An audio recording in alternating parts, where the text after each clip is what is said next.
Today I'm joined by Summer. She's going to be talking to us about lots of things to do with self-awareness and lots of things to do with your life. And I'm so happy to be talking with you. Delighted to be here. So Summer, there's lots of things that I really would like to ask you today. For a few things I would like to help people understand how to treat you properly, how to address you. And because personal development or self-awareness is my favourite thing, having been oppressed for such a long time, I want to talk to you about that. And maybe, since you're open, wherever we end up. Please, let's talk about it. I have 63 years of life to discuss with you. So 63 years, and for 63 years were you Roy? I was for 60, I guess for 62 plus, yes. I had to be Roy. It was just the upbringing I had, born in 56 into a strict British military family. There was no room really to be anything other than what I was told to be by my father and to a lesser extent by my mother. My father was a 26-year man in the Royal Navy, and there was no room for anything that was different. Mm-hmm. There was no room for anything that was odd, but also British society at that didn't accept different people, even though in the 60s the Beatles came around and the Stones and Carnaby Street and Mary Quant and all that. Things were different, yes, there was colourful stuff, but you just have to look at through the 60s and 70s. If you look at music like Elton John and David Bowie, Mm-hmm. they struggled to identify themselves as themselves, and they were prominent people with enough money to be able to do it, but they didn't. Elton John for sure tried to commit suicide on a couple of occasions because he wasn't accepted as homosexual, and being gay and flamboyant and all that sort of thing. And there were some scandals in British politics as well involving gay men or potentially gay men. And so I had no choice. I knew early on that I like girls, because they're some of my best friends, all my best friends indeed. But at the same time, it was always very difficult for me to identify with actually being with a woman. When all my friends were going out and Picking up women, losing their virginity in their early teens or mid-teens and things like that. I was always the sort of, I'd better go home now, or I'll give you a call. And I have a long history, probably 40 odd years, of not calling because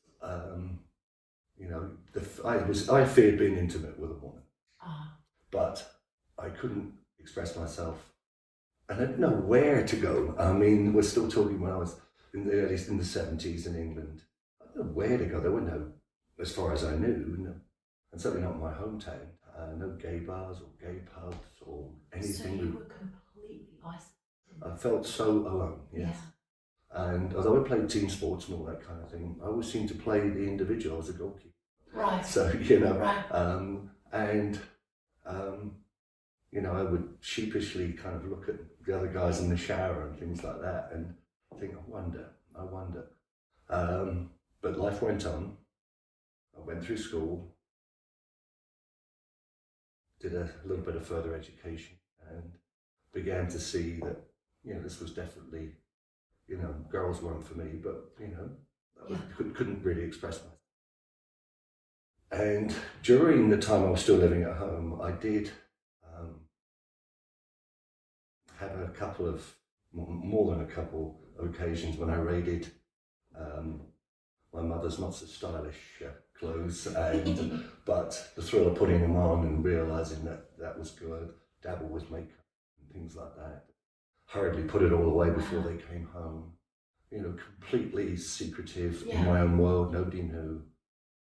I was scared to let anybody know, but most of all, scared to tell my parents because I knew that would be a disappointment to them. I didn't want to disappoint them. I always felt that I was a disappointment, so I didn't want to disappoint them anymore, So I was still living at home, and there was getting the pushes and prods saying, well, when are we going to meet your girlfriend? When are you going to get married? And all this kind of. And of course, it was those times. It was still, this would be 1979, 1980, when I was still a virgin. I still had never had sex with a woman, and this girl showed a lot of interest in me, which is really nice. And I did what I shouldn't have done, but I did it because I thought I had to do it. In the end, we ended up getting married. Did you? How old were you when you married? 23, 24, 1980, yeah. Okay. And she was the first woman that I'd had sex with. Yes, we had sex before when we were married, so, and it wasn't one of the most nerve-wracking things that I've ever done in my whole life. And all the way through our married life, it was almost like this classic sort of, it's Friday night, and I go, we better have sex sort of thing. I tried to avoid it. I tried to stay up longer, fall asleep first, all sorts of things. We were pretty good companions. Yeah.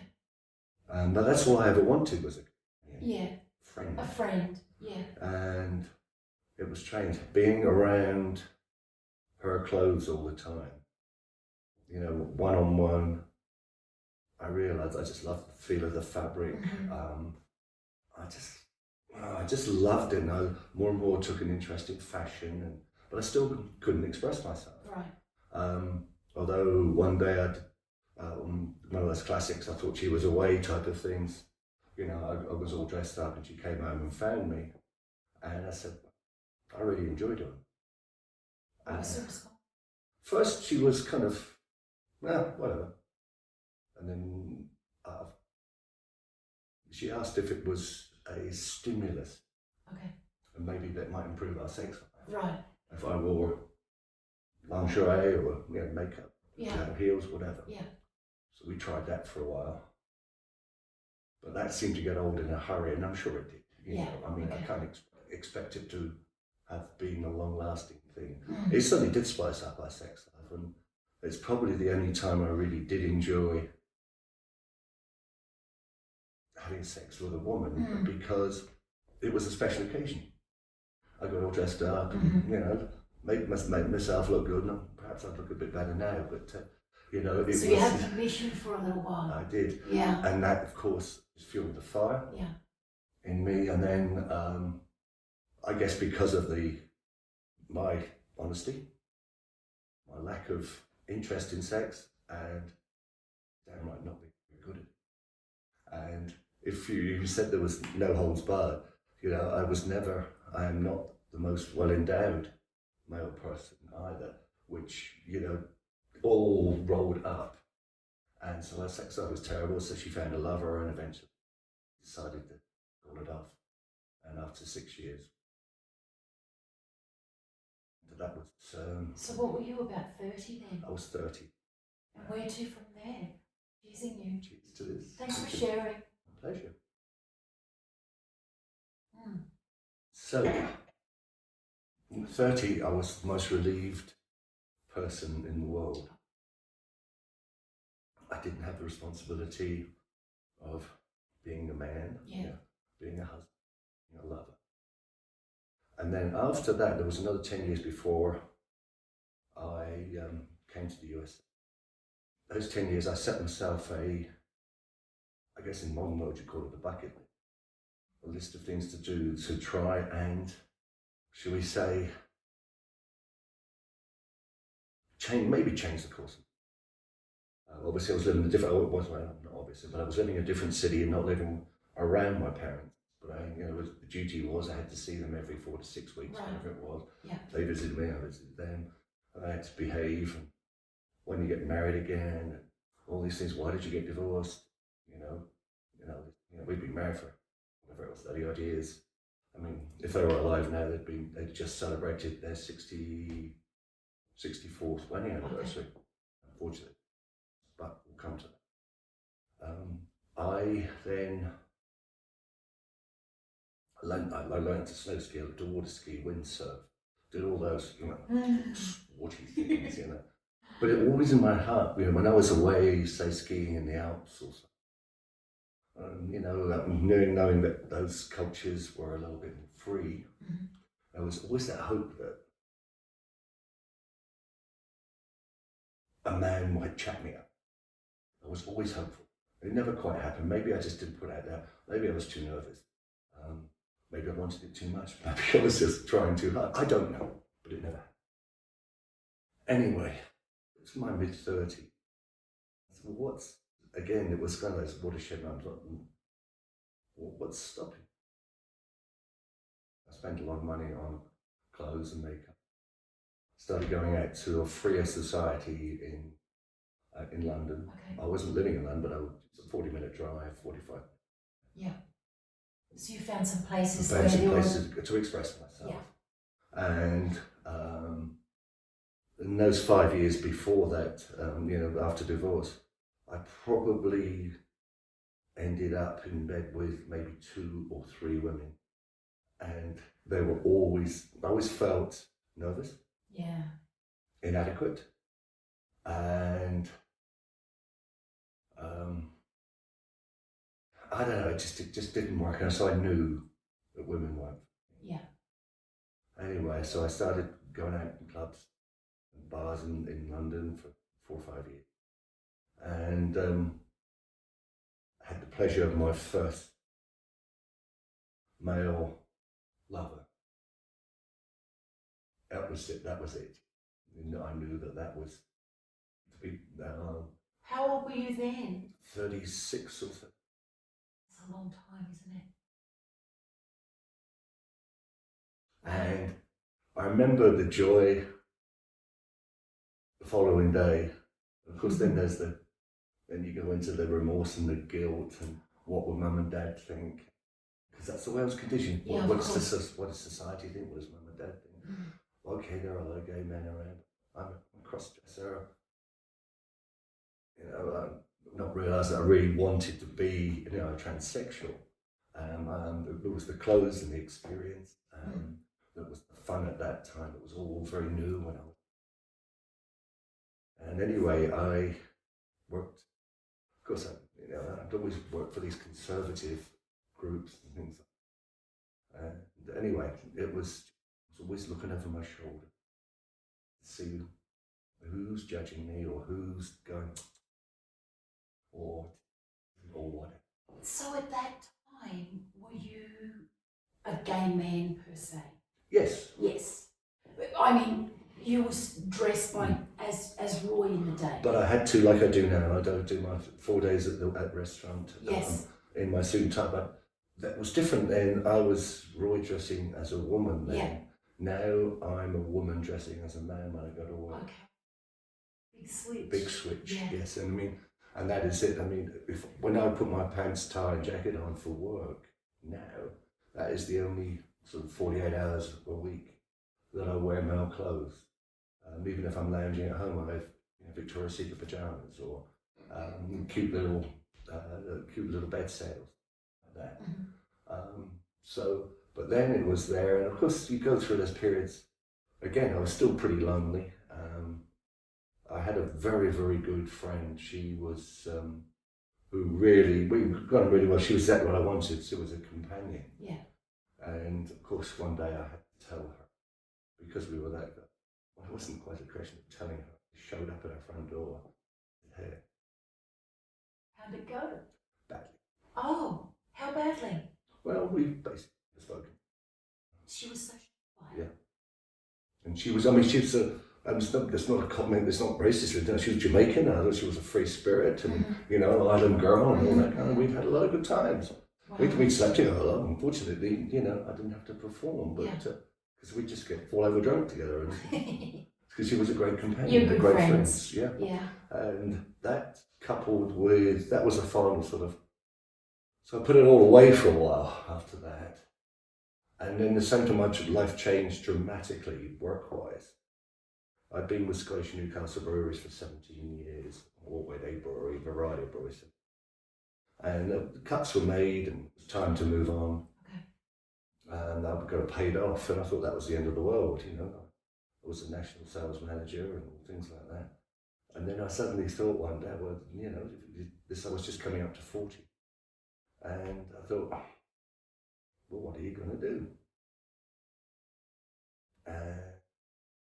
Again, you run into approval and not approval and things like that. I helped a friend with his business and thinking that my world had ended, and realised it was just beginning. Life begins at 40. 40, man. I mean, it's re-begun at 60. So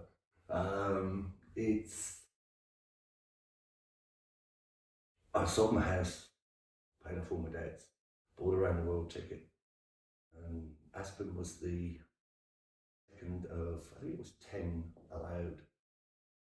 Okay. I'd been to Chicago to see friends.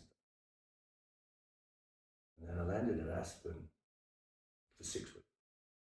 November. So I was just 40th. Intending to go on to the Pacific Northwest, islands of the Pacific, New Zealand, Australia, and see what was left, you know. And then maybe back to England for rebooting or retooling or re-whatevering. Yeah. Anyway, I got off the airplane, and I can only tell you that was the weirdest feeling, the best. I suddenly had to shiver. I was looking around, and looking out the window here, up on the mountain, there was snow, it was November, there was snow. Where on earth? This feels good. Anyway, I've got a cabin to town, stayed at the Little Red Ski House when it was a real split and sawdust place. Yeah. Two people that ran the place are still lifelong friends. Derek Brown is the pastor at the Crossroads Church. Fine man, wonderful, very happy. And his number 2, Mark Wilkinson, who is a snowboard instructor here in our winter and then goes back to Sydney and drives buses. We used to drive buses and was a rugby referee, so we got on really well, 3 of us. And within the first week to 10 days, I met more good people and felt better about life than I'd done in. Right. So you were kind of home. I felt like How were you meant to be? I found where I was meant to be. But of course, you know, I announced that, excuse me, to my parents, and they went, well, what on earth are you doing? You know, we'll talk about this. I said, well, you're going to have to come over here because, you know, there was travelling issues and things like that, and I didn't want to leave. Quite bluntly, I didn't want to. No. And to their credit, they came and visited me every spring while they were physically able to for, together for, I suppose, a dozen years. Right. And then when Dad passed, Mum kept her going for another couple of years, but she was a lung cancer survivor. Oh. So she just talked about it. Breathing. She couldn't breathe up here, so I always had to meet her at sea level. Las Vegas was great because it's dry, it's sea level, it's desert, things like that. But she couldn't walk very far because she couldn't breathe. She'd lost a lung and all that. But again, it was great to have, you know, family time. Yeah. At the same time, there were those 10, 12, 14 days together in a car and looking for dinner and motels and hotels and road trips. It was so. Right. I mean, when I say so, especially as their health deteriorated, I had to do everything, carry the bags, plan everything. And all the time I wanted to tell them about it. Did you regret it? I can't regret it. Yeah, I suppose yes is the easy answer, but at the same time, it was never meant to happen. Yeah. And I don't regret. And I've thought about regret and the fact that it took me all this time to be myself. And people say, well, you wasted all these years. Well, I didn't waste them. I was gaining experience. I was gaining knowledge. I was doing, again, what I guess I was supposed to. You know, that's just the way it's brought about British culture. And I know we may have exported it to your part of the world into a certain extent. Australia, yes. And in New Zealand and into some parts of South Africa and Canada. We exported that pretty well. Obviously, I mean, even in India, they still run things. The duty side of things, and you must live up to these expectations. They may not be exactly what you want, but you have to live up to those expectations. Anyway, I again dabbled a bit here, but I didn't know what was going on. The first few years, I was, how long am I going to be here? Okay. So it couldn't really be me, but I was being me more than I ever was. I had one poor effort at being a boyfriend to a woman. That didn't work out. And then the last woman that I tried to date, again, she said, well, we've actually slept together about 6 times now, and you haven't made one move on me. You kiss me goodnight every night, and that's it. Yes. Okay. So we moved on, and since that was over 12 years ago, 13 years ago, I vowed never again to do it. And then there was been a few sort of events that I was at a dinner one night at the bar, and this woman, very, very attractive. And it was okay, and then all of a sudden, that moment we ended up in her apartment. And all of the time, I was in the bathroom, and I was thinking, I can't do this.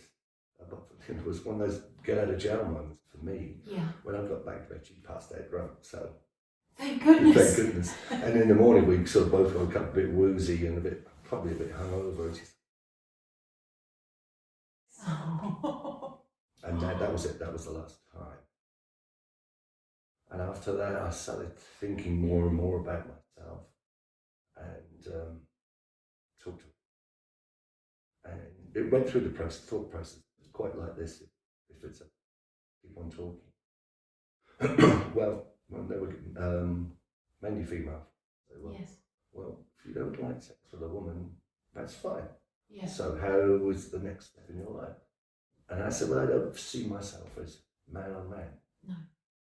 And one of my very good friends said, well, you've always been a stylish dresser as a man, very sharp. Yes. And I mean, I love, for my male clothes, I like things like Zara, things like that, these stylish, well cut, kind of more tight-fitting European clothes. Yes.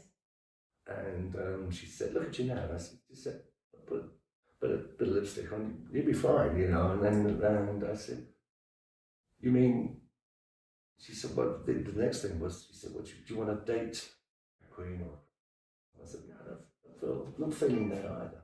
Well, she said, well, you're a stylish man, you like always compliment my fashion.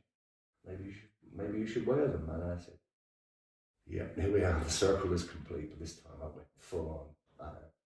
I now have more than 2/3 of my closet is female clothes. Okay. Just have enough to go out when I need to socially. Yeah.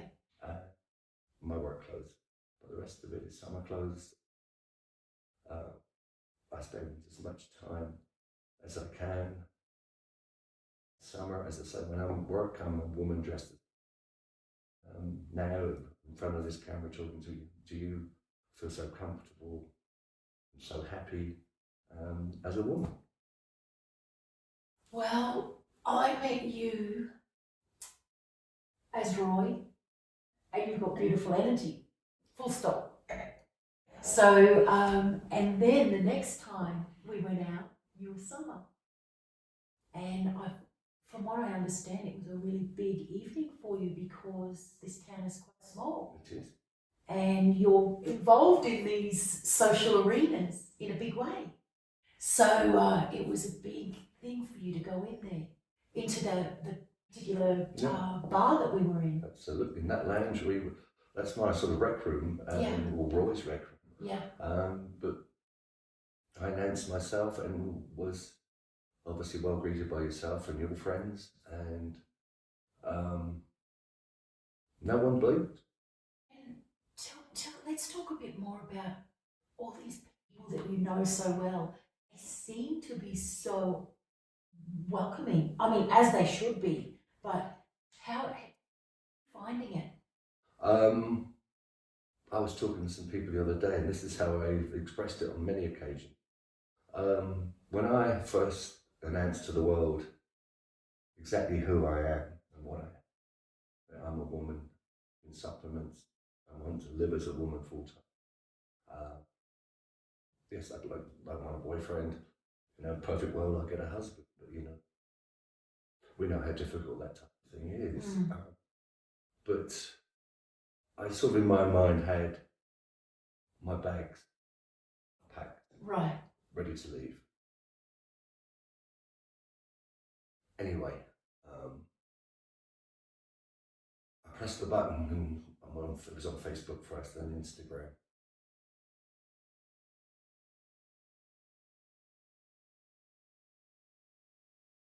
Tell me what.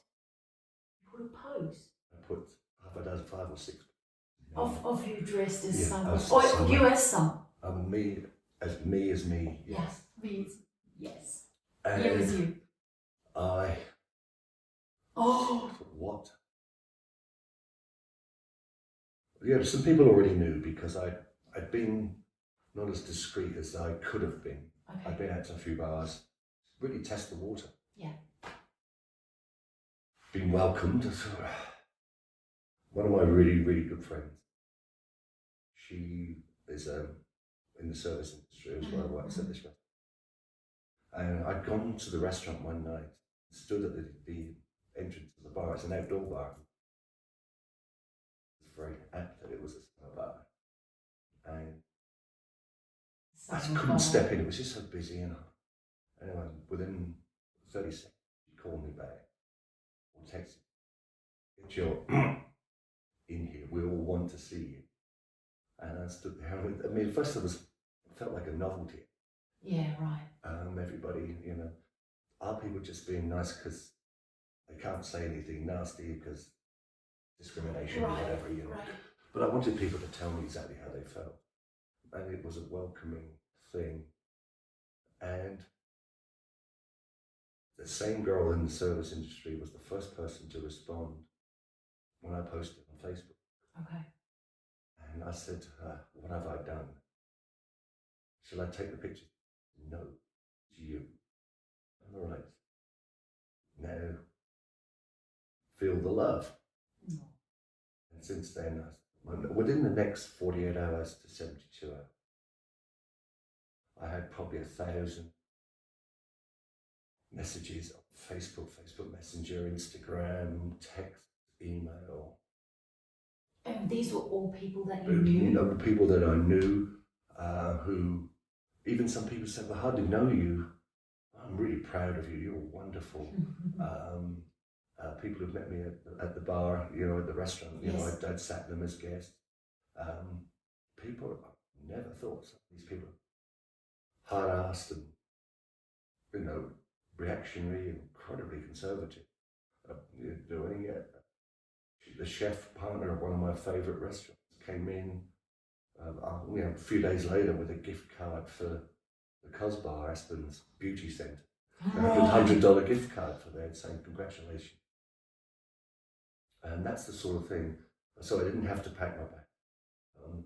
And I am to this moment, and this is part of it, overwhelmed by the support and love that I've received since I told the world that I'm a woman. Oh. And someone tell me about, I mean, it's a long time to be oppressed, to feel oppressed. And from my understanding of oppression, I think that all people, all of us in the world that feel oppressed, doesn't matter the circumstances. So, but for you, tell me about what it felt like to lift that. Can I just go back a little bit there, please? I've got a fuller answer to that because there was another factor in me coming completely out. This is a beautiful valley that we live in, beautiful resort, beautiful town. But for some reason, the suicide rate in this valley is twice or more, maybe even 3 times the national average. And there was one day, there was a spate of suicides, like 5 people, 2 or 3 weeks. Every day you seem to look, or I've sat them at the rest. Whatever. And one day I thought, I was having lunch and I was feeling reasonably buoyant about it.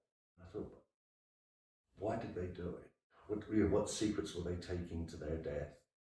And I thought, there had to be something. But I was never going to commit suicide. I was just got used to that sort of stiff upper lip British thing, just get on with it all, yes, chat, yes. Well, why should I just get on with it? So that's when I say I was never going to commit suicide. Don't get me wrong, I want to put that on record. Right. But at the same time, I was not fulfilled. I was a little about life. And to be quite honest, I was so lonely. Yeah. And because I couldn't, there's nobody really knew, well, a lot of people, excuse me, but I couldn't go wandering. I was wandering the streets. I was doing some window shopping at the girls' stores, and I got caught out a few. I thought, well, this was like a Wednesday. I was having lunch, a bit tipsy. So I took a few more pictures that night, and on the Thursday, this I pressed enter on send on Facebook. I was inundated. The following day, I was very, shall we say, sheepish as I walked into town. Everybody's going, what is everybody going to be? Of course, it's the British mentality. What are people saying? And there's somebody looking at my shoulder. And I went into lunch. I think it was one of our small restaurants here. And everybody came running up to me and started hugging me. I went to work, and 2 of my favourite colleagues at work came running in the door and hugged me and picked me up and said, well done, congratulations. The world, one of the owners said that they were happy, and all of a sudden, there was a lot more to talk about, but you said, how did I feel afterwards? Once those first few days, 72 hours ago, and I realised the level of love and support, I felt I was standing up straighter, taller, I was happier, I was healthier, sleeping better,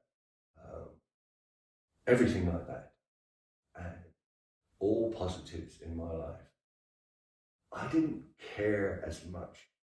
And it sounds horrible, and I'm probably going to have to discuss this with the owners, but I don't care about my job. Right.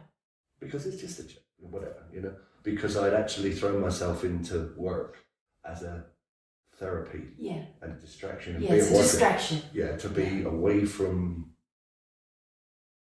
reality for the longest time, to actually have the focus of being a restaurant manager and all that. But, so I felt like $1 million. I feel like 2 million at this precise moment, sitting here talking to you. If any of this is any good to anyone, please, if you've got something going on in your mind, let it out. So that, I guess it's freedom. I think once you're yourself, that's the freedom we talk about in life. It's actually to be yourself. To be myself after all this time is free. It's like a weight lift. It's like today, I couldn't get a ride. And China wouldn't come to the front door, was too busy, I couldn't get a cab, the buses didn't work. And I walked in and I'm walking past a construction, and my head held high, enjoying the blue sky, just enjoying life in a way, and in a simple way, in a way that I'd never done. Do you find that people are looking or staring, or is it just you feel like you're just free walking down and you're you? At first, I would walk in kind of with my head down, my head and my shoulders here, But today, and just recently, since everyone has accepted, everybody knows, I walk around with my head high. I mean, and in the time that Since I came out, I mean, I was invited to one of my colleagues at work. She had a birthday party, and it was at the new W Hotel. And I really wanted to go there, so I showed up as myself, and it was a wow because the doorman all opened the door for the hotel for me. All of my friends were on the lounge, and ones in the lounge, and some who didn't know were just going, wow, more hugs. I mean, I tell you, it's great fun being a girl. I mean, it costs you a fortune to buy makeup and clothes. But I haven't seemed to have paid for a drink since, Everybody wants to buy me a drink or be good to me and be nice to me and give me things. And it's like, so I've been, as you said, went to my favourite watering hole with you and your friends the other day. Go to our 4 and 5 star hotels in a resort town like this. It just feels good because I thought I'd still be, at home going all dressed up and know where to go. But in fact, I have so many invitations, I have more invitations this summer than I ever did as Roy. And I totally understand why. Well, I'm so proud of you. I feel really blessed to have met you. Thank you. I remember when I looked at your website, I was just thought, wow, I knew you had, because you kept, at the hotel when we were having champagne, you kept cutting across David and Tracy. You kept leaning in. I know, because I wanted to just ask you deep questions. And I was ready to answer them. And because we were sitting in a group, it was like, you had to go to dinner. I couldn't ask you what I wanted to, so I'm so happy that I get to now. And plus, after we do this interview, we can go and have some fun as well. Okay. Bubbles and girls. Bubbles and girls. Girls and bubbles. Yeah. In this sort of realm that I work in, this intuitive and self-awareness, personal development kind of thing, we pull lots of cards. And my favourite card, one of them, is the 3 of Cups. So it's three girls or 3 women with a chalet of a chalice, I should say, of bubbles. So we'll be celebrating this afternoon. Well, we already are. Let's cheers to it now. Let's cheers to it then. Cheers to you. Cheers. Thank you. So you know what else I would really like to maybe tell you about? Some of the people who are watching that are following me will be into the numbers. So, which is your life mission. Mm-hmm. And I was very excited when I asked Summer her birthday, which I ask everybody that. It's it helps me study everybody. And I put it in my textbooks, all these observations that I made. But so I get Summer's birthday and I added up and I was so excited that she's number 336, which is a master number. So what it means is, you were unaware of it, weren't you? I'm like, what? You're a master number? And you're like, well, what does that mean? Please explain. Please explain. Yeah. So the number pattern of being a 33 is basically we come here in life to experience certain things. Whereas as a 33-6, and it doesn't matter the circumstances, life will be harder, I guess. One thing is because it always perfection. So there's this, is that your... I'm sorry. Oh, it's okay, don't worry.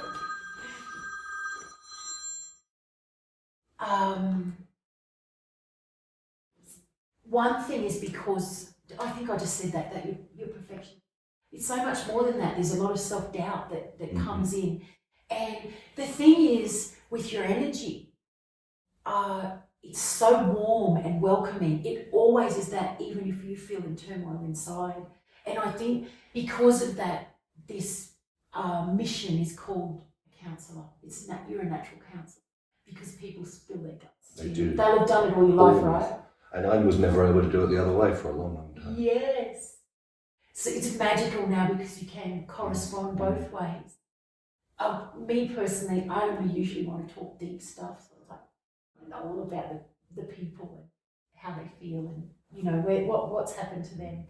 But yes, this 33 life path is extraordinary. So I was very excited when I remember, like, oh, of course you're a number 33. I mean, that was the thing that I used. Probably not know anything about it, but I used that personality trait, whatever you like to call it, as my crutch. Yeah. And if I threw myself into my job, whether it was particularly while I was married, it's because it means I didn't have to go home. And, Yeah, of course. After I got divorced, to do all these new things and be free of the wife, so to speak. Yeah. And then when I came here, again, not knowing different country, knowing that I was freer here than I'd ever be, but I still had my parents, X thousand miles away, going tut tut, you shouldn't be doing that. Or why have you gone native over there, or classic English, British. And then, so about 16 years ago, I started working with the owners of these restaurants. And, we become good friends with almost part of the family there. And their two children, they're teenagers now, but they call me Uncle Roy. I said, we're going to have to change that. And we'll come to that in a moment. And thinking about it. So I threw myself in to start with, like 14, 15 hours a day, 5 days a week. The other 2 days I was too tired to do anything. Yes. I was helping them build their business, and I have done. I invested in the business, and I'm glad that I have done it. I'm glad that what I've achieved, that I've helped them.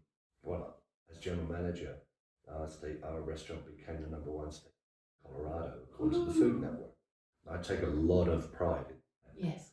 And the fact that they then decided to use the concept, which we were disastrous at the start, at first, and then 8.5 years later we get this award, or 7.5 years later we get the award, and we take it on the road to Boulder, Colorado. Okay. And I take great pride in that they could have chosen any other concept in the world. They chose the one that I, within route to say, helped create. I had a lot of help to create it, but I led the ship. Yeah. I steered the ship. Amazing. And now I've stepped back a bit. There's more to life than working. And once I'd really come out, I wanted to spend as much time as me. Yeah. And I did agree with the owners that they're very happy for me to be me, and I've met their children, and they're cool with it. But teenagers in this part of the world, it's a blink. They're more worried about snowboarding or dancing, whatever, and growing up. They don't actually have any prejudices. I think the young people these days they're naturally more empathetic, full stop. So, Yes.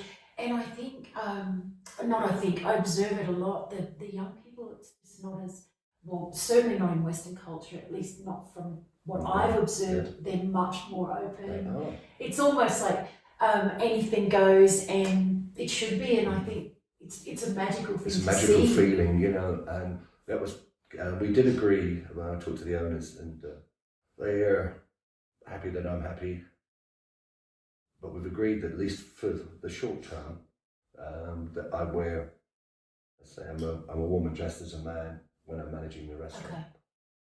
They don't care, but I know, again, we just go back to younger people and conservatism, and there's a lot of people that come here are not quite that open-minded. Yeah. We have a visitor culture. It might be 1 week, it's great. Yeah. I mean, obviously, starting this Sunday, it's Aspen's gay, lesbian, trans ski week. Yeah. So, it's going to be an absolute haven and heaven for me. Yes. Because although I'm out and about in Aspen all the time, it's going to be fun to go to all those parties. I'm getting ahead of myself here. Keep coming back to things, but with the owners, afterwards, one day I'd been out. It was my friend's birthday, and I was going to go to another restaurant in town where I'd been invited. And I stopped up at one of our sister restaurants to see the manager there. She's been a great friend of mine for about 12, 13, 14, 15. And she knew, I told her a long time ago, and she's been a great supporter, but she was very discreet about it. And when I finally told the world, she said, "Good Lord, thank you." People have been asking me for a while. So I went and saw her, and I called her out of the restaurant. I said, "Look, I wanted you to see me. I wanted to see you. I wanted to thank you, give you a hug." And so we're hugging away, and we're laughing and joking like two girls, and the two girls that we are. And first thing she said, "Well, than I am," sort of thing, because she's a tough Kiwi, and that just at that point, the husband of the husband and wife owners put his arms around us, both of us, as we were hugging. And I thought, oh, four-letter word. And he said, "What are you doing out here?" I'm like, "Because shut up, take your coat off. I'm gonna have to." So we went in, I was sitting at the bar of the restaurant, having dinner, drinks. Definitely needed the drinks. And calm the nerves. I was trying to be, shall we say, the swan, serene on the surface underneath. And that's an analogy that I would use for a lot of my life. That people never knew, never had an idea, because I was this calm serene, calm, yes. professional. Yes. But inside I was yes. the feet were paddling away. Yeah. So I'm sitting at the bar, and there's like 4 of our regular customers at my restaurant were going, so that was very tough. And then his guests were leaving the restaurant. They said, "We heard, congratulations. These are people who $1 million plus businesses in town, and buy and sell me, probably maybe even you as well. It's it was just so therapeutic to be able to do that. And then tips left on a high, and I've been on more highs than I could have imagined. And it's not just the drink; it was just life as a. Once you liberated yourself. Life has become my drug. Yeah. Summer is so vital and energetic and accepted and loved and invited. All these things, and it's just. I mean, that whole day I did things that I hadn't done for a while, or ever really. Going to a new property in town, walk across town, go to one of our own restaurants, have dinner with the owner. I mean, meet lots of people, and then all of a sudden, how are you going to get home, girl? Well, I never got a cab. And life is still full of firsts. Unfortunately, I have a friend who runs one of the free rides in town. She's not really supposed to come and pick me up because I'm off her route, but she always does. So I tip her nicely and all that sort of thing. And it's just life is full of firsts. And if I go back, when I told the world and published it there, it was about 10 days later, I had vacation lined up and planned. And that was a really good thing, because in my own mind, it gave me time to consolidate. Yes. It gave all my friends in Aspen consolidate. And I could go to my favourite playground apart from it, which is Las Vegas. Okay. Nobody gives a... You're free to be you there, yeah. And I was, and I did, and I am. And but again, the first night I walk into my favourite restaurant in Vegas, again, I was a little sort of, Here we go. The male bartender said, "Never would have guessed, congratulations, blah, blah, blah." The female bartender lifts the flap, and it's like 4 deep at the bar. Yeah, whatever. Lifts the flap, comes out of the bar, biggest hug, and then eventually we had a chance to sit and talk. "Sorry it took you so long." I said, "Well, it did and it didn't, but all that." And then she started telling me that she found out her sexuality when she was in high school. And I never knew. She didn't know about me, I didn't. Now we're even better friends. Yeah. Because I knew, because she said, when you're a regular customer, you come here like 3 or 4 times in your visits every 6 months, and we love you, we're great. We always wanted to know a little bit more about you. I said, "Well, hey, a lot." I said, "Well, eventually, next time I come to Vegas, I'll come in here as myself." And she... I think that the bottom line is you're a great person, full stop. And that's why people are just going to be welcoming of you. And I really hope that other people who maybe judge because they're ignorant or they've never had an experience, then they realise that at the core, we're all people with feelings and I guess secrets to an extent, because even, I don't even know if it's the correct way to describe it, but straight people, they get oppressed too. They stay in marriages that they're not in love anymore, and they work too hard to maybe avoid going home, or they shop a lot, do all sorts of things to, to I guess cover up who they really are. So it's across the board, and I think that freeing thing to just be yourself is incredible. Yeah, I mean, I don't.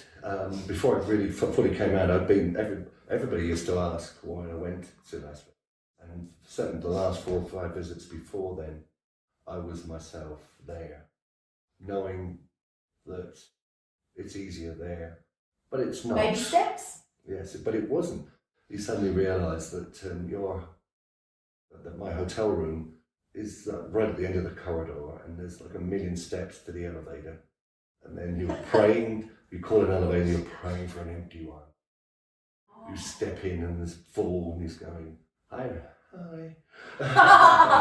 What about if you're traipsing around those giant Las Vegas, full of those giant casinos. And how are your feet in your shoes? Because I assume you had heels on. Of course. I don't actually own a pair of shoes. These are probably the smallest. These should be comfy though. Oh, these are really good. Yeah. So I say, I walked a long way today, and I put these on partly because I love them and they're stylish and they go with the dress real well. Yes. But also that they're easy walking shoes, and on the ups and downs and the ice and the snow, these are perfect. Wood. Kind of wood. So, Summer, I would like to ask you how do you identify now? Just say, who's Summer? Summer is a 63-year-old woman who experiencing happiest period of her life, enjoying existing friends, I'll call them old friends, existing friends, enjoying their company even more because I can look them more in the eye and be who I am. And I've made more new friends, both here and in Las Vegas. And I've had more invitations, more social events, and I just feel I'm just the happiest woman. Really? It really is, and it's, as my friend in Vegas said, it's a shame it took a long time, but it was the right thing. As I said earlier on, I don't regret anything. Yeah. You can't do it because it was the right thing at the right time. Yeah. Yeah, I didn't like being somewhat dishonest about life when I got married. But of course it was that thing, well, maybe she will cure me, and I will become a rampant stud or something. But that wasn't going to happen. No. Oh dear. Because too much, and we're going to go, I'm sure you have questions on this subject, but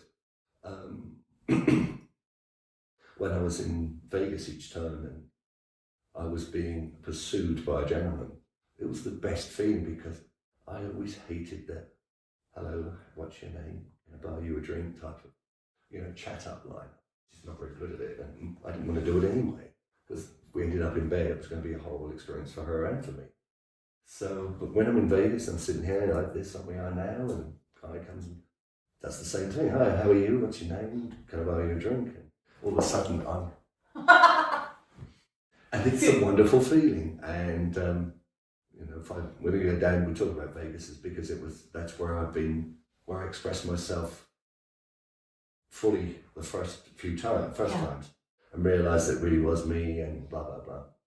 And then stop worrying about how many people were in the elevator, and start walking across those casinos or the lobby areas to get a cab, and then to even allow myself to get dropped off at the hotel about 8:30 in the morning. Oh, you mean like the walk of shame? Walk of shame. Like sort of walking across there, trying to. But fortunately, it's Vegas, and it's life. We all do it. So, and the funniest one, the one I just remember was that darling, you're doing fine, you're doing great here, keep doing. Went to Starbucks to get a coffee. I was looking down into my purse to get some money to pay for the coffee and realised I had big holes in my tights down here. Looked like an old slut. And I thought, good job, Carl. Oh, there you go. That's good. So, I imagine that feeling of being pursued. I mean, everybody likes it. but I mean, it was in the past I was pursued by the woman who I got married to, and that didn't work. Yeah. But this time, when a man pursues, I mean, a lot of the time I know he just wants to. Yeah. Okay. But I have met some through that, and it's strange. The strangest thing that I'm finding is that I thought I'd just be confined and consigned to going to gay bars and clubs to find that. But I find them so overwhelming. They're very intense. Yes. And I mean, there's some great looking guys there with their shirts off and all that kind of thing, but it's just not me. Yeah. I've developed this, shall we say, well, I'm going to make a statement, I'm trying to today with what I'm wearing, but it's classier and more sophisticated style. Mm-hmm. So I found that I went home with men or was chatted up by men more in regular bars. Yeah. To the point where perhaps a guy was putting his hand on my thigh and moving it up, and I said, be careful, you never know what you might find up there. And he went, no way, which is the biggest compliment I could get, that he didn't realise I was trans. And I said, really? And he said, great. And he pulled me another drink, and we had a bottle of champagne on the table. And he pulled me another drink and said, cheers to you, darling. Oh. So, again, no negative when he thought I was a woman, but I'm, not quite the complete woman yet. And, he said, and he gave me a ride back to the hotel, gave me a kiss. We never saw each other again. But then I went home with and slept with him, enjoyed it enormously, immense. To be pursued, taken home, seduced, made love to. You could look at it if you can't use the crude expression. On one occasion, shagged, and then do the same, walk of shame in the morning and smile about it for 6 months, because I'm still smiling about it now, And it's just a great feeling. The same. I've had more adventures since as a woman than I ever really. I was just almost frightened of my own shadow in the past. What about, tell me about, if you don't mind, Of course. changes that you've made to your body, if you need to, if you don't. And I want to ask something about, I feel like part of one of the pleasures of life is sexual pleasure. Of course, the intimacy of being close with people, but sexual pleasure. And I'm I wonder about keeping the parts of you that are natural so that you can maintain that. Can you talk to me a little bit about how that is? I mean, the process of coming out started in Vegas sort of over two periods, of 10 to 12 days, twice a year for a couple of years. And there was, what was I going to say? There was something like that. And then, I started preparing myself for there.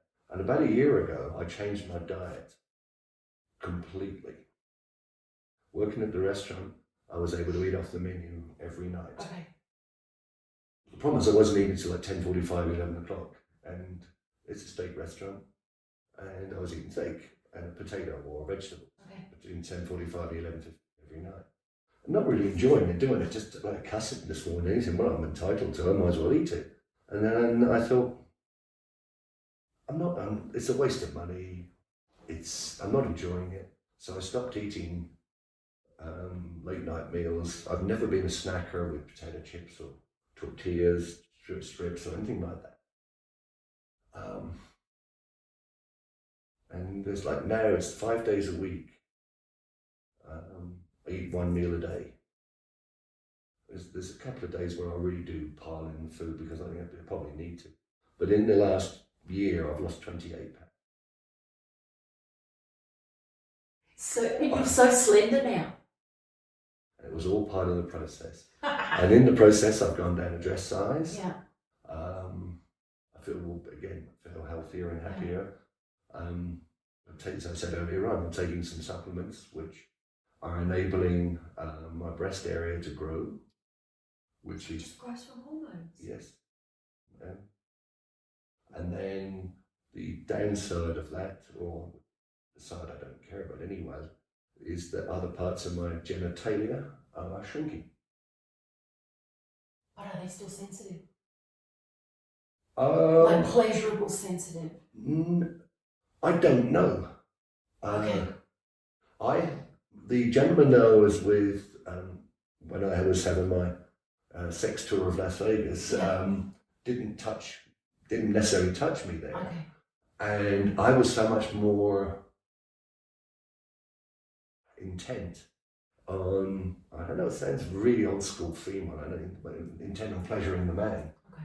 That I did get a stimulus down there, or stimulated down there, but that was really not my focus. Okay. And since I came back from Vegas, I haven't had sex. And if you're at all interested, I don't masturbate or anything like that because it's not. This is a lifestyle thing and not a sexual pleasure thing like I did with my ex-wife. Was she thought it would turn me on more so that we could have better sex. Right. Now it's just me as a woman, and if I don't have sex, I don't have sex. I do have a vibrator, right, and I occasionally do use that because it's just been a long time. And you're a person. We're all people, aren't we? We've got needs. People meet needs, yes. Yeah. So, wow. Okay. Well, time to be you all the time.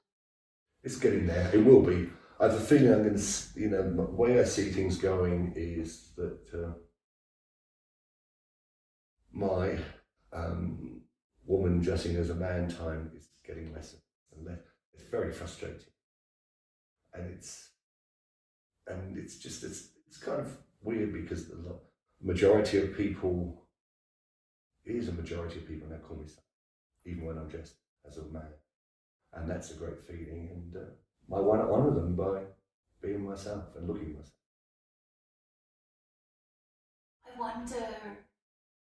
I wonder actually, given that you're in a small town and there's not, well, I assume there's not a big community as there would have been in London or in Vegas of similar people. You really imagine the strength and the courage for you to be you in this situation. It's like even tenfold, I think. I think it is. I mean, someone said to me that certainly several people have used a variety of words, either the strongest or the bravest person that they know. And yes, it took a lot of strength because there's no gay bars here or anything remotely, close. Yeah.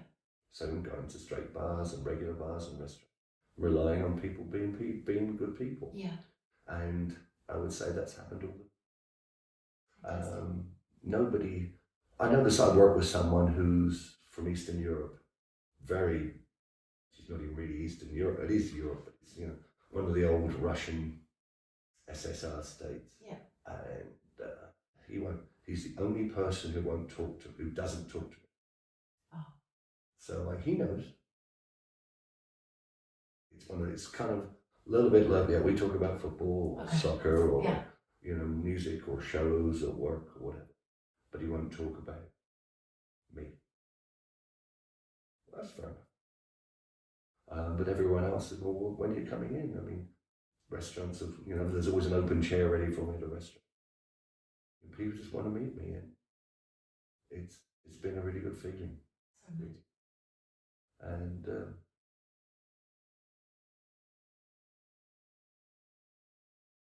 so much to look forward to. And I will say, the aim is full time. Hopefully here. So that probably was one of my next questions is like, what do you coming up for you? So you're going to be summer full time. Mm-hmm. That's what I'm looking for. Yeah. Okay.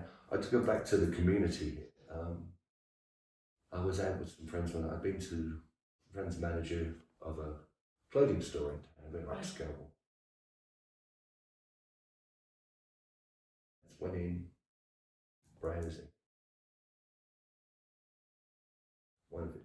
Another friend who was, Madam, can I? Really? Is that what I get? And the three of us, they locked up the store and we went for dinner at a favourite restaurant and sitting there, being welcome. Then a lady comes in with her group of friends, a partner. This lady is gay. She has a beautiful lady. And she's also the chairman of Ski Week. Oh, yeah. And you talk about brave and all that. That's the first thing. She walked across from one side of the bar to the other, where I was sitting. There's the person, the strongest person, the bravest person, someone I wanted to meet, and immediately invited me to the top table at the ladies' dinner on the Wednesday of Ski Week to be her guest. And as I say, more and more social life. So one more thing I'd like to ask, this is just me being a sticky bit really. I tear up easy. I think you do too. I do. Did you, before hormones, did it change anything? Or I suspect you've always been really sensitive. I have always been very sensitive. Do you find that's you're more sensitive now? I'm crying at movies there. Are you really doing? Girl, what are you doing? But it's, everything is, I think, it's so many emotions as well. Yeah, I'm more emotional, period, but not in a negative way. It's just that I'm enjoying life so much more. I'm looking out window and here and the beautiful snow-covered hills and the beautiful houses and the trees and all that. And when I was walking in today, this is so beautiful, and I'm much more open to express myself as well, and I think that's why I'm getting more. Yeah. It's because I'm more open to chatting. I'm a better girlfriend than I was as a male friend. You're feeling at ease. Because I'm so much at ease. Yeah. Nothing shocks me anymore, obviously. Nothing shocks me, nothing. Things kind of upset me a little bit more, and I get, look, because I like to get things right, I'm still very hard on myself. Still, want to do the best I can in every facet of my life. And, with working, I don't want my sexuality changing and all that kind to affect my work performance. Although I do think it has. And I said earlier on, I don't quite care as much about my work as I did. Yeah. I care much more about my... Yes. For the first time in my life, I've really become, you can use the word selfish, but just I'm driven to be myself. And not so much make up for lost time, but kind of make up for lost time. It's not even selfish. But I think when you spend such a long time pleasing other people, and for the first time you start to consider yourself, maybe it feels selfish, but it's not. It's I spent my life pleasing my parents, my mother, my father, and that was the only family I had. So I didn't have any brothers and sisters to worry about it like that. But to impress my classmates at school, my teammates at sport, my bosses, etc., work for 6 years, a wife, and then after that, just have to impress people all the time. As I say, I threw myself into my work when I got here to try and use it as an antidote to being me. Again, I was always people looking on my shoulder, but now, me, And it's a really wonderful feeling. And I don't feel I give thanks, if not every day, but thank you. As often as I can to... Got lots of gratitude. Lots of gratitude to whoever's planning life, whoever life is planned. Yeah. But most of all to all the people in my life. Especially as I don't have any blood family, which in its own way is a blessing. Yeah.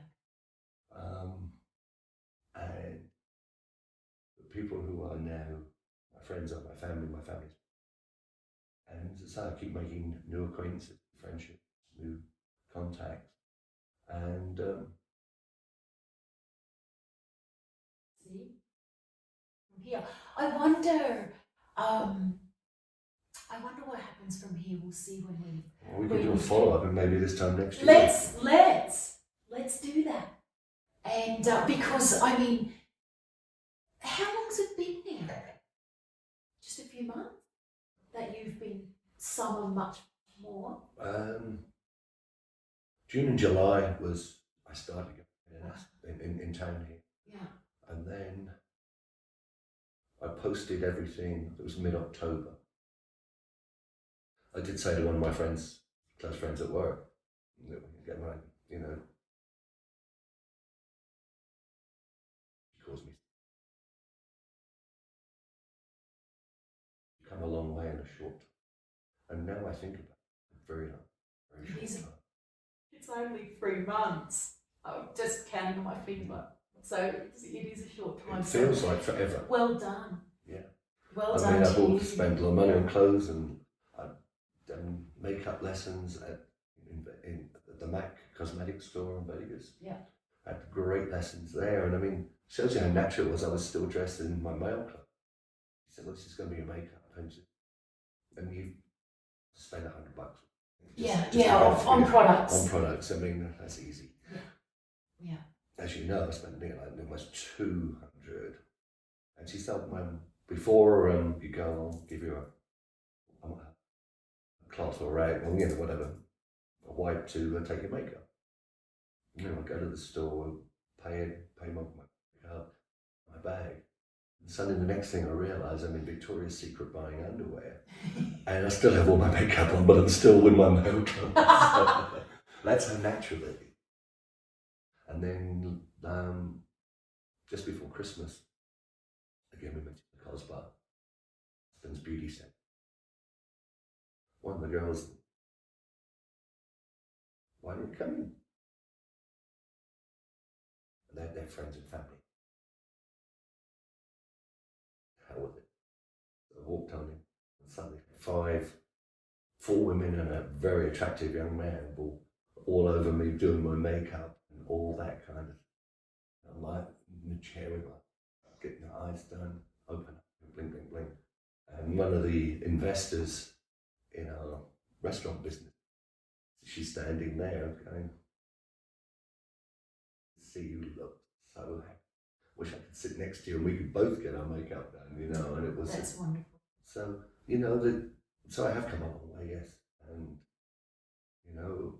to be able to talk like this today is helping me go further as well, because I think I'm really relaxed.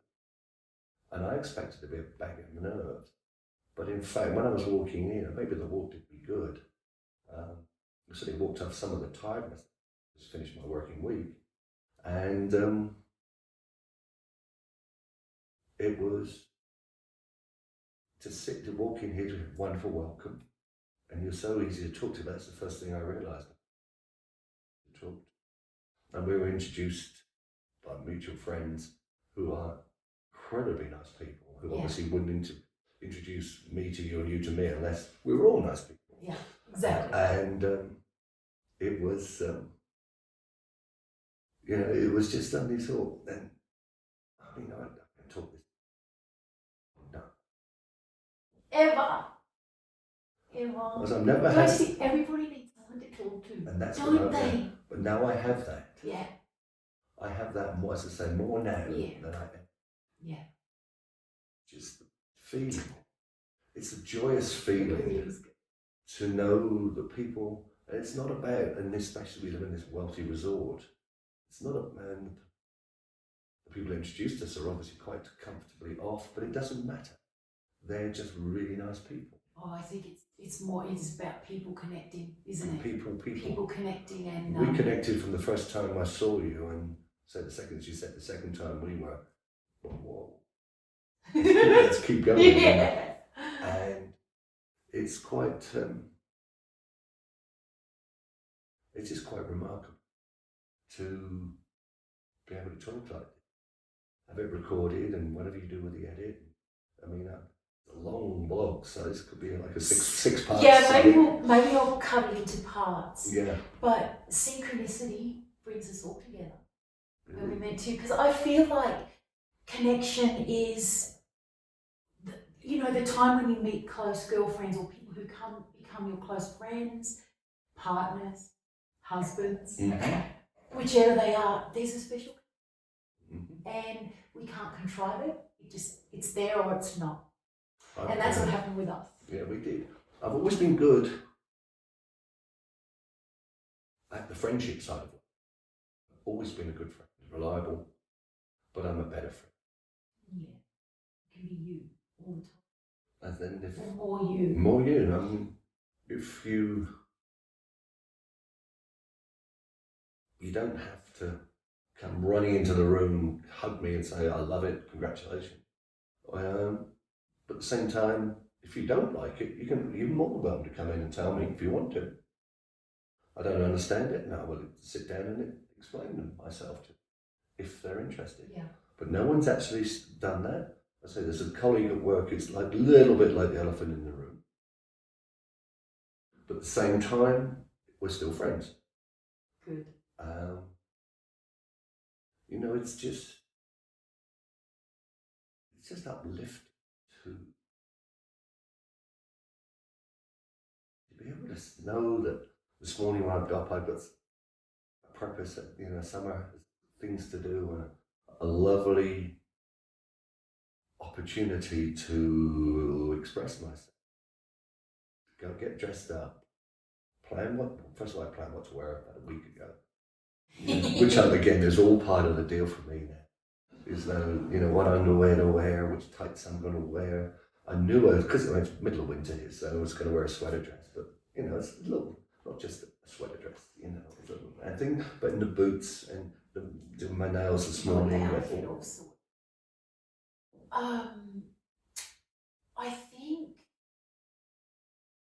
think something that I would like to have our listeners know, if anyone is awkward about it, then my advice to them would be that we're all just the same.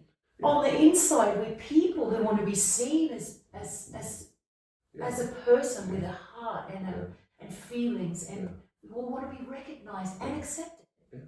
I mean, I could ask the person at work who's not, should we say, as keen on it as everybody else. Yeah. I could ask him, why do you go to the gym 5 days a week, and your arms are now bigger than most people's thighs? Why do you do that?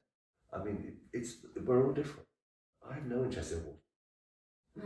I'm sure the roof would fall in if I walked into it. Have you got your little tights on? Well, you're active wear. I've got some nice leggings, so don't worry.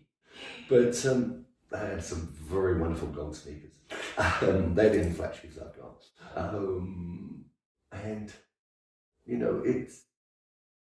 I could ask anyone. And as you've discovered, I'm not shy about saying anything about me, about what I want to do and what I have done. But I could look at people, and I'm sure you do all the time, and I wonder what drives you then. What's your secret? Please tell me. I've had the secret for 50 years or whatever. What's yours? And these people, if they're not as excited about it, okay, I suggest that they have their own little demon. We absolutely all have them, or one more. Yeah. We all do.